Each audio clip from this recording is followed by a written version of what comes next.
what's the bar for getting a Colorado driver's license? We've had 2 high-profile accidents that have killed people from people driving the vehicle and not knowing how to read the traffic signs. Yeah. California, New York, we're giving out CDLs to illegal immigrants, letting them get out and drive, and people are dying as a result of that. So it's like, we're worried about traffic lights. Who are we putting on the road?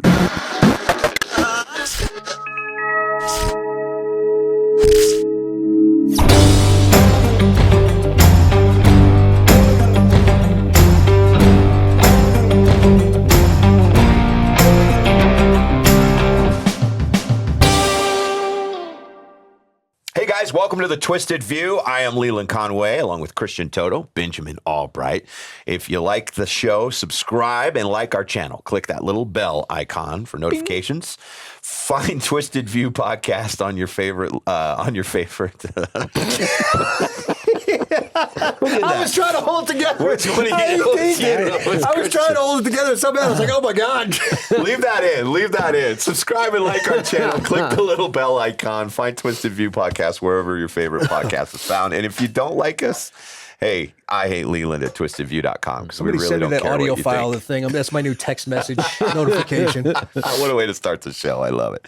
Screw it. Let's roll. Okay. So Denver is actually considering putting in red light cameras because there are a number of traffic lights that people are just running them. They're just going right through. And a lot of crashes are happening. Over 60 crashes at 2 separate intersections in the city of Denver. This has got people kind of stirred up from a couple different points of view. From the liberal point of view, there's concern about putting traffic cameras in areas as a result of, like, maybe there's more crashes in an area where there are a higher number of a specific demographic of people. And they're like, well, that's not fair. It's unfair to those people or whatever. From a libertarian point of view, I don't like these cameras, and I think they should be unconstitutional because we have a right as citizens to face an actual human accuser when we allegedly break the law. And we know from past experience that these situations are usually really more about revenue than they are about safety. Yeah. And if I can just quickly tell a story of a city, and I don't remember which city it was, but it was in Florida. And you know, in Florida, all the people are old. And old people tend to, while they do aggravatingly drive their Buicks slow in the left-hand lane, they do tend to obey traffic rules. And so they had put these red light cameras in, and nobody was running the red light. So they had spent all this money to put these cameras in, expecting X that pay. They budgeted this much money is how much we're going to get from this safety initiative. And nobody was running the red lights. So they decided to goof with the yellow light timing. And everybody was used to the yellow light timing. And as soon as they did, elderly people started crashing into each other. And some of them were getting hurt. And this got exposed. And it's the reason why these things should be unconstitutional, because it becomes a revenue grab. So the question is, do we have just perennially bad drivers in Colorado? Yes. Right? And there's nothing we can do about it? Is this an excuse to write revenue tickets, or is this really about safety? And will it help at all? You know, one thing I thought of as we're just talking about this, and this seems very old school and free, is to have like a PSA kind of a situation where maybe people, listen, we all want to run a red light. We're all frustrated by a red light as we're, late for X or Y. I'm very frustrated with red lights. And we mostly don't, thank goodness. It's very dangerous. But what if we had like a sort of maybe the Denver athletes and just kind of give like a PSA and talk about it, at least bring it to people's attention in a way that it hasn't been done right now. It sounds like kind of pie in the sky-ish, but if 1 or 2 people actually thinks about it before they do it, I mean, that could save a life. That could save something of consequence. And again, the cost is so minimal and nothing is done. No rights have been abridged. I don't know. It just seems like we could. So you're saying more of a public service kind angle, of a cultural soft power than thing, a taxpayer-funded angle. I'm Bo Nix, and I want I hate red lights as much as you, but when I see them, I respect them because I've heard the stories. And flash someone's face on the screen who's passed away in an accident. I don't know. I mean, I think we have to kind of start thinking outside the box and not always think about passing a law, doing this, doing that. I mean, there's other ways to get the message out. And again, maybe not as effective, but cheaper, and it could have some impact. Yeah. You had me at red light, but you lost me at traffic cameras. That's an Amsterdam joke for you guys. No, I think You're a dork. I'm a terrible person, terrible human being. You are. I think he has a point with bringing it to people's attention. We got to do something with top of mind awareness. But I come at it from a different angle, and that is that if you have a law and people just openly flaunt that law, the enforcement mechanism or the penalty is not steep enough. Correct. Period. Correct. So you need to ratchet up the penalty phase of that to the point where people will no longer do it. Right. Well, wouldn't the counter argument to that be that putting in the traffic camera is an example of that? That you're more likely to get caught, therefore the deterrent becomes more powerful? Or are you saying, no, let's stay away from that, but let's just make it so prohibitively expensive if you do get caught running a red light that... I think you start with ratcheting the penalty up because it's free to ratchet the penalty up. Right. It does No not cost law you. has to be passed. No law has to be passed. No expense has to be done. You simply changed the minimum penalty for running a red light from a 120, 180, whatever it is, traffic fine. I wouldn't know. I don't run red lights, but whatever, I really don't. But whatever. I haven't had a ticket since I was 17 years old. I don't believe that. You are welcome to check my record. I do not believe that. I am my record. Hold on. Despite the car that I have It's just Steve over at the NSA. Let me rephrase it. Ask I have Rock. not been caught. No, but I mean, like that's the thing. It's like we can do that for free. That doesn't cost anybody anything, Right. and it only affects the people who Nobody's are rights are violating the abridged. law. Yeah. So Yeah. for me, that's the way I come at it. Now, I'm all for PSAs and bring it to top of mind because I don't think it's a top of mind awareness thing. Most people just kind of reflexively either do it or don't do it. But at the same time, I mean, that's phase one. Now, if we get through a 3-year period or whatever indeterminate period we come up with, and that has not solved the problem, Right. then all the extra revenue we just generated from ratcheting up the fees, now all of a sudden we got enough money to pay for the cameras to put anyway. the cameras in. Yeah. I just have a real problem with red light cameras because I've seen instances where they have been incorrect. There's a problem with that. AI is not perfect yet. When I was living in Virginia, next door neighbor Maryland, they had speed cameras that notoriously in an area where the speed limit was adjusted. So it had a digital sign, and one day it would be 40 miles an hour, and the next day, clear weather, it would be 55. Or you got snow or rain or whatever, and it would be down to 35. And it was giving out tickets all the time for anything over the lowest amount. And people were having to spend several $1,000s to clear their name. So what was happening is most of the time people just didn't fight it. They just wrote the check. And I have a real problem with government doing things. We're going to give you an example. In California, they passed a law called daylighting. Daylighting, you probably know what this is. You can't park within 21 feet of an intersection, okay? But here's what they did. They passed the law, but they are dragging their feet on painting the curbs red. So here's the thing. They're enforcing this. Look, we all know you shouldn't park right next to the intersection. Yeah, All right, we all know that. But what they're doing is they're enforcing this on people that are 19 feet and 8 inches from the curb. And you don't know because there's no red marking to tell you exactly where you have to stop the front bumper of your car. And they've made, in San Diego alone, in 3 months, they made over $1.5 million in revenue from this one law. If you're a Republican candidate running in San Diego, you need free tape measures with your vote for me so that people can go out. That's exactly right.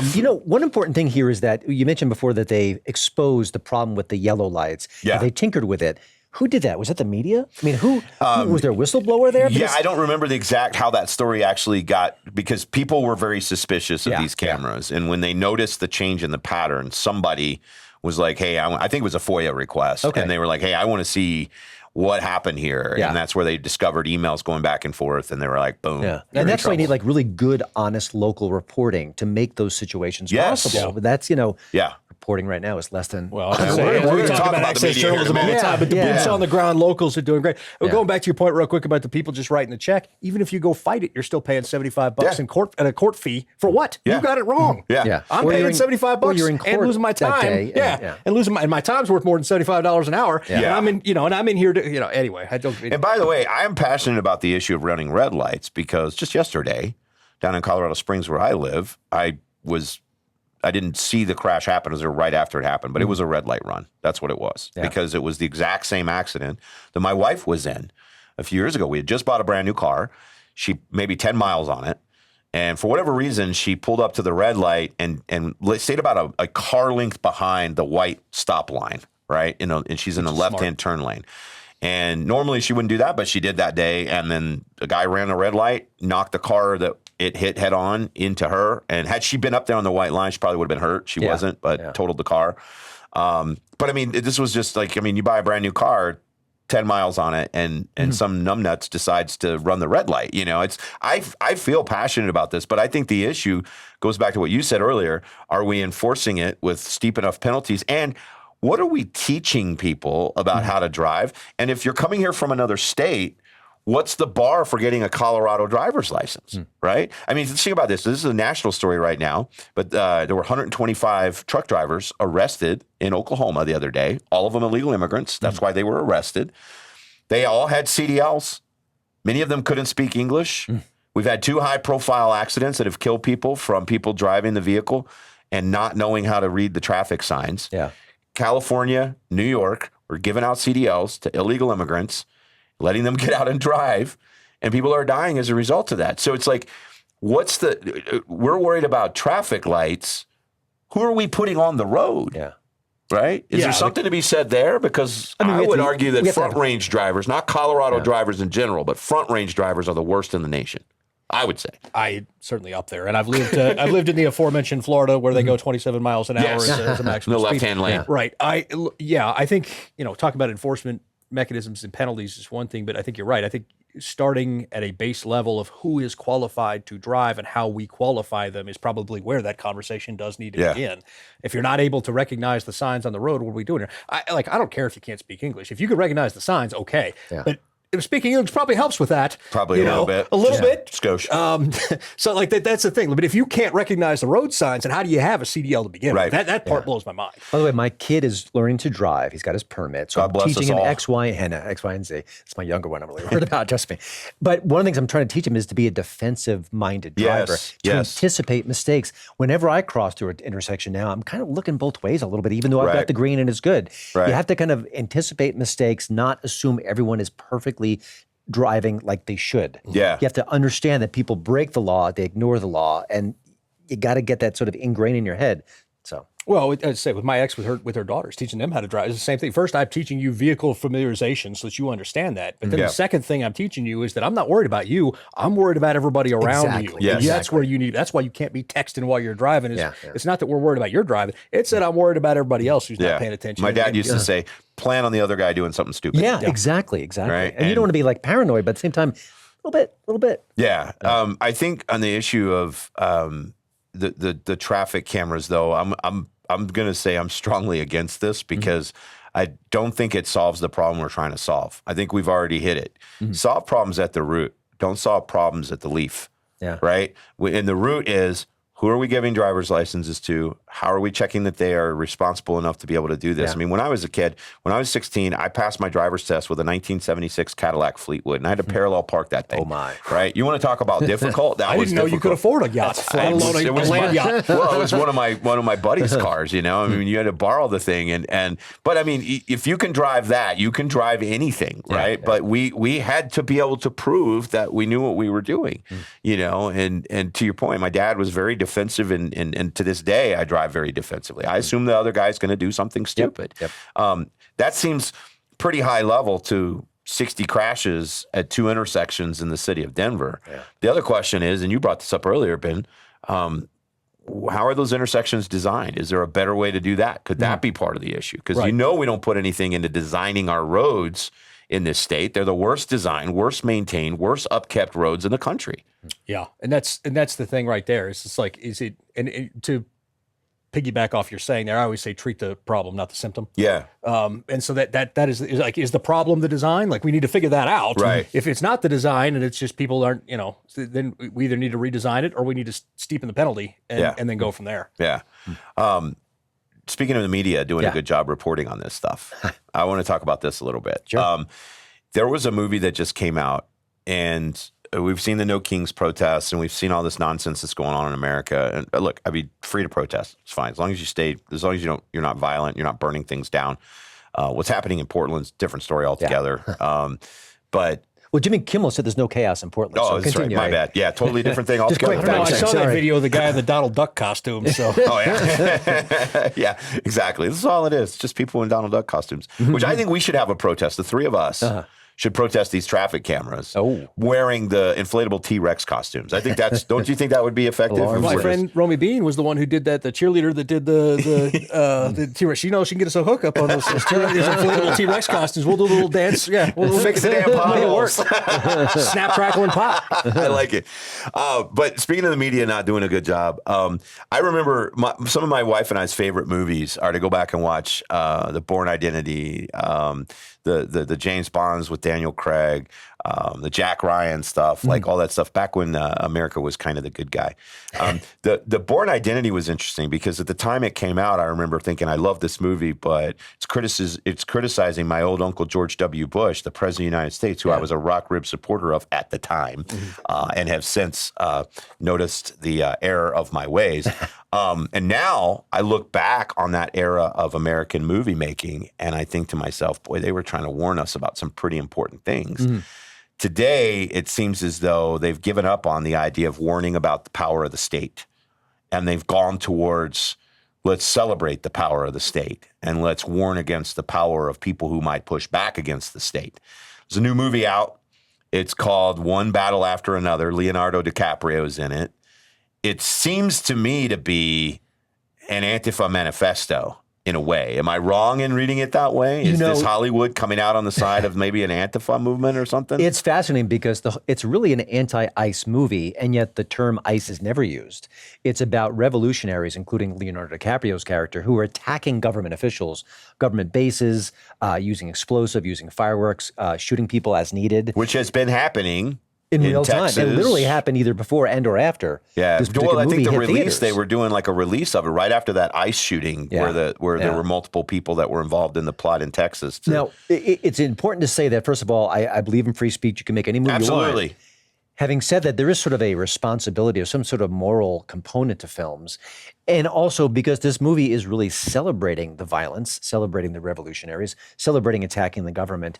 And what's missing here is sort of maybe this isn't the right approach. There's no, I don't want to give away things. In the third act, there are moments where they could show the error of their ways. They could show that violence isn't the answer, and they completely avoid that and just the opposite. Again, don't want to get into specifics, but it's very clear. You don't want to spoil the movie?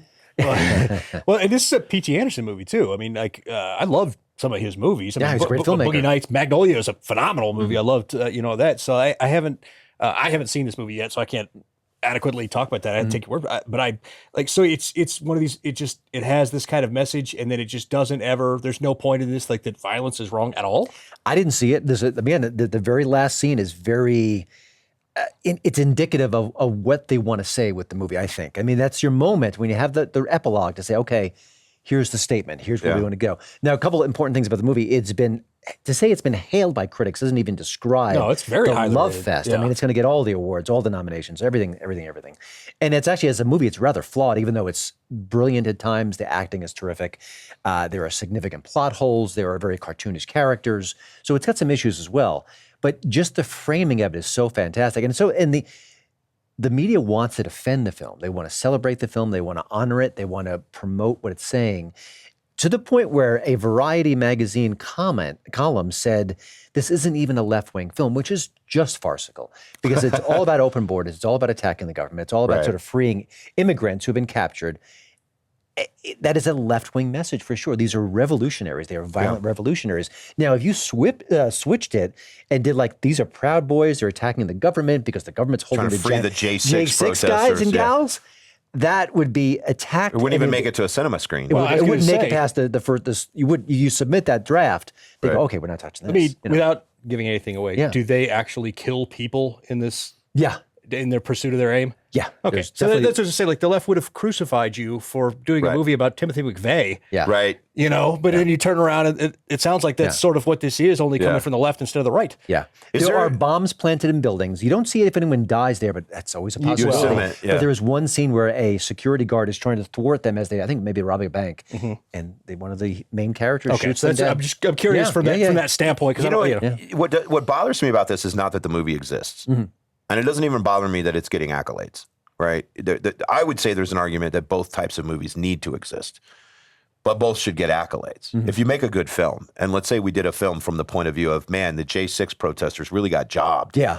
And we should probably do something about that. We should warn about a state that would, by the way, I hate what happened on January 6th. I do, I think a bunch of those people were bumbling idiots. I also know there were over 200 feds that were embedded in that. There was a problem there. That would be an incredible movie. Oh my God. An incredible movie that you could do actually from an objective point of view, or you could do it from the point of view of, hey, we should probably warn about a state that would throw these people in jail for 30 years for breaking a window. Okay. There's a legitimate story to be said there without defending what happened there. There's a legitimate story to even tell about, are we handling the immigration issue correctly without having to say, let's blow up the buildings because ICE is just kind of doing their job.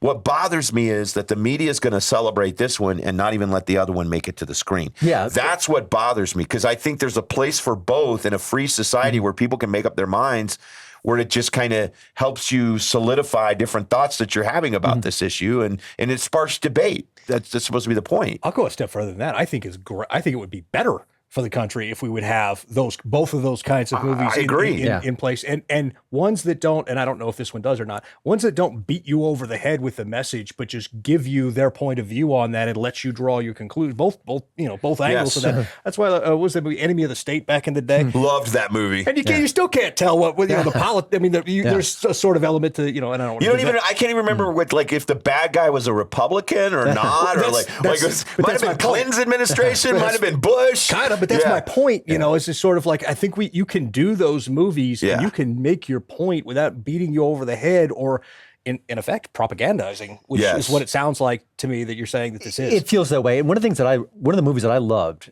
was Dead Man Walking, which is about the death penalty. Love that movie. Now, Tim Robbins is the director. I know he's a very liberal fellow. I'm sure he was anti-death penalty. I was very pro at the time. I've sort of wavered since then. But I remember seeing it and thinking, it feels like a pro-death penalty movie, because it was forcing the Sean Penn character to confront his humanity and to realize the error of his ways. And the death penalty facing him made him go through that journey where he never would have gone through it before. But I think that's a brilliant film where you could kind of pull out different lessons and have different conversations and arguments. I mean, I think sometimes listen, you can make a film that has one perspective. I get that. And it can be great. But I think that was really a rich experience, because he didn't really exactly know where to come from, and you can kind of draw different lessons. You could have a great conversation. You could have a great argument about it and both be right in a sense. Yeah. It's funny you mentioned that one versus the other, I think, death penalty movie that accidentally proves the rule by making the exception. The Life of David Gale. You remember that one? Oh, with Spacey? Yeah. And then it proves the rule by the exception because he not to give it away, but he faked it, the whole thing. So then it proves and I was like, what are we doing? You just undermined your whole movie by, Doesn't that make the movie good, though, in a way that, like, forces you to, Dead Man Walking was a phenomenal film. Yeah. And you're right. I like you, at that time, I was very pro-death penalty.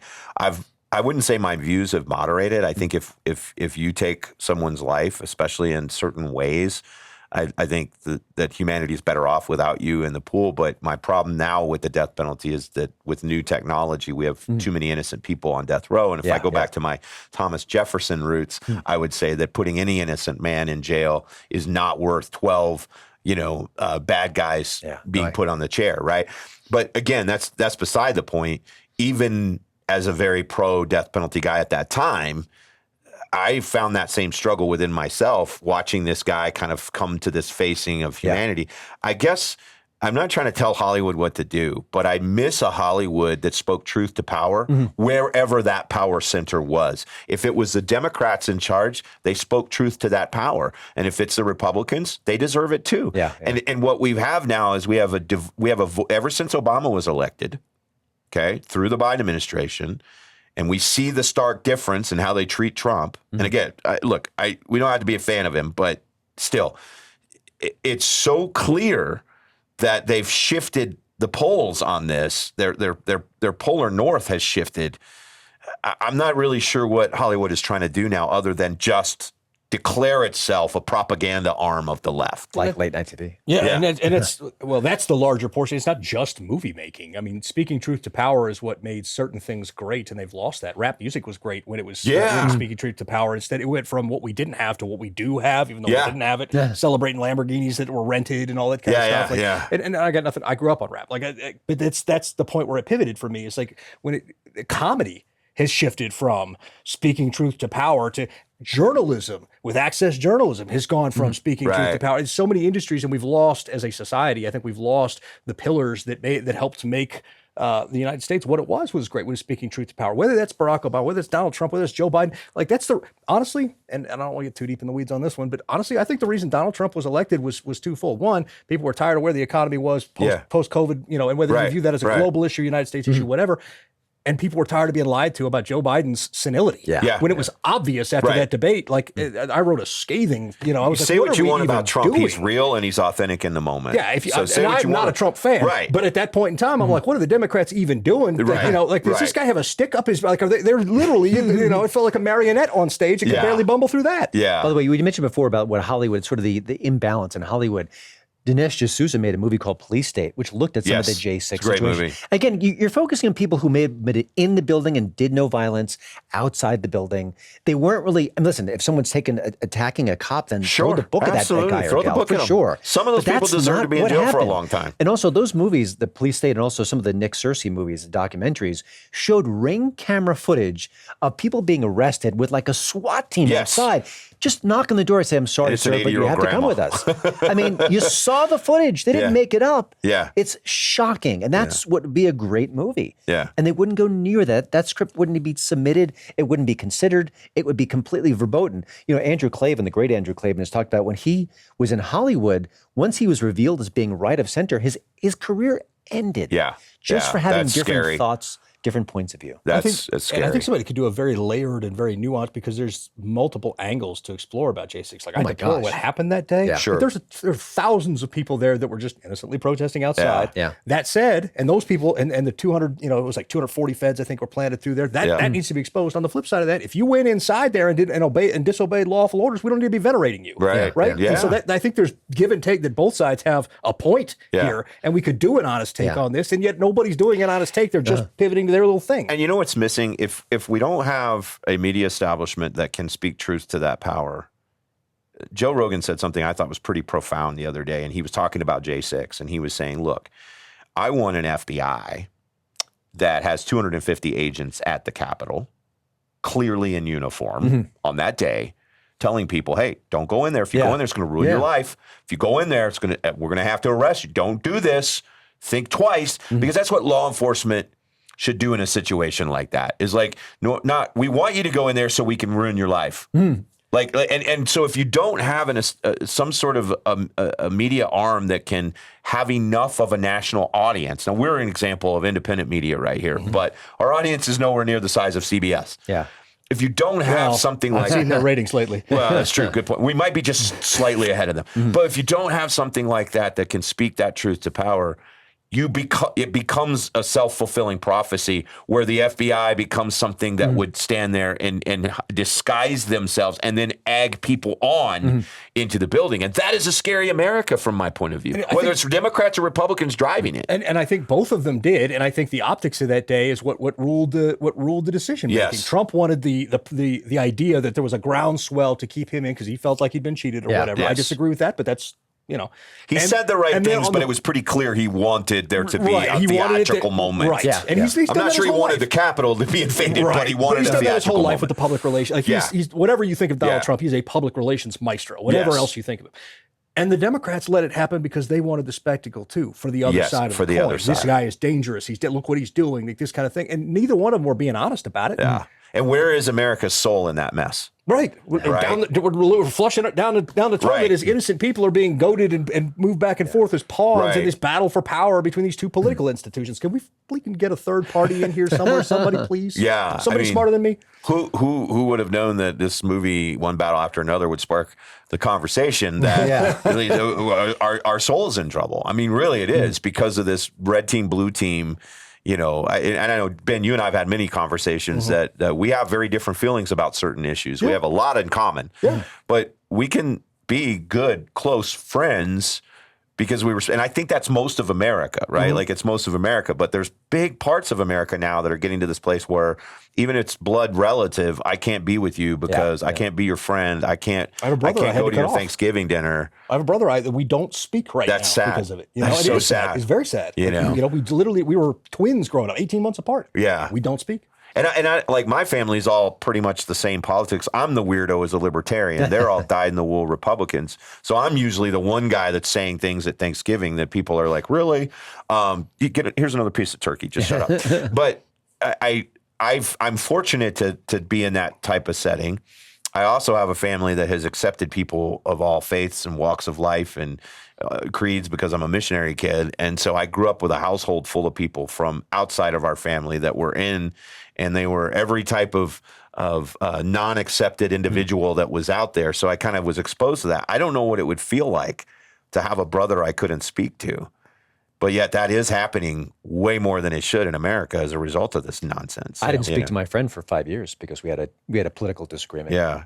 And think about the benefit you get as a human being of having somebody who has a different point of view than you. Surround yourself with smart people who disagree with you. Yes. It'll either reinforce your own ability as you're able to provide evidence what and Lincoln counter did. arguments, or it'll change your mind on things you may be wrong on. President Lincoln did that. Yeah. He deliberately stocked his cabinet with people who would disagree with him. He wanted that back and forth because that's how iron sharpens iron. Yeah. So at the end of the day, is Hollywood rescuable at all? Is the media rescuable? I love the Barry Weiss movement to CBS. We might see that, to me, is a crack in the wall of the legacy media. And, we're starting to see a few little things like that. CNN ever so slightly moderating it back a little bit here and there.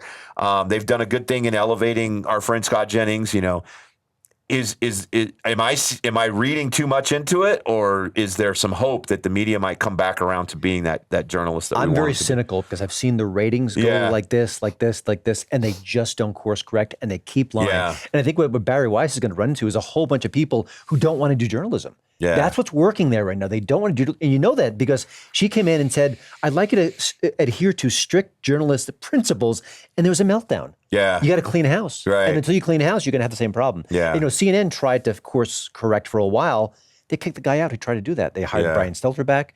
It didn't work. Good point. And you're trying to do this in an atmosphere where the journalist students at Columbia are being taught something that's very antithetical to the movement that we need to happen in journalism. Well, and nobody wants to do journalism anymore. It's hard. Aggregation is what everybody It's just wants a path to do. to They want activism. somebody else to do all the legwork because it's expensive, it's labor intensive, and they want somebody else to do the work, and we're just going to reap that by... Remember when Vice was that crack in the wall? Yeah. Vice started out, it was kind of the libertarians, so they went after the Republicans, they went after the Democrats, they went after everything that was the Holy Grail, and now it's just propaganda because they got bought. Yeah. Same with The Onion, God forbid if anybody ever sells the Babylon Bee, we'll be in all kinds of trouble. All right, thanks guys, appreciate it. As always, we appreciate you listening. We appreciate the Independence Institute. They're the reason we can do this.